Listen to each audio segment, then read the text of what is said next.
راستش نمیدونم ویدیو گرفتن ادامه بدم یا نه، چون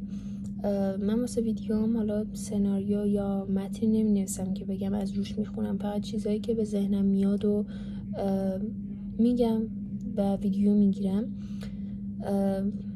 مطمئنم مثلا ویدیوهای بهتری هم هست که مثلا آدما ببینن کمکشون کنه، ولی به نظر من دلیلی که کلا یوتیوب رو شروع کردم، حالا جدا از این که حالا بعدن ویدیوها رو میبینم و مثلا اون مسیرم و سختیامو حالا مرور میکنم و به خودم افتخار میکنم، دلیل دیگهش اینه که اگه کسایی هستن که میخوان شروع کنن و این ویدیو اگه بتونه بهشون کمک کنه، واقعا واسه من خیلی ارزشمنده. این که مثلا ویدیوهای منو دیدن، بهشون انگیزه داده، باعث شده که پاشن حالا ادامه بدن، کارشون انجام بدن، حالا هرچی. به نظر من این میتونه ارزشمندتر باشه تا اینکه بخوام مثلا به این فکر کنم که ویدیوهای بهتری هم هست، چون هست، میدونم هست. خیلی ها هستن که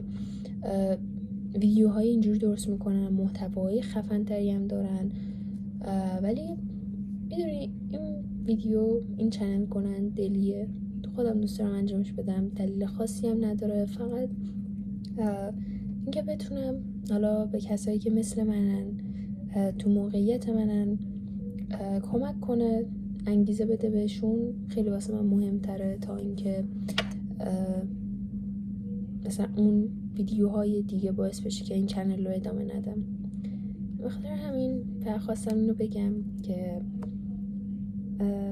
ممنونم که این چنل رو نگاه میکنین، ممنونم که ویدیوهای من رو نگاه میکنین، به هم انگیزه میده تک تک ویدیوهایی که میگیره و امیدوارم کمکتون کنم.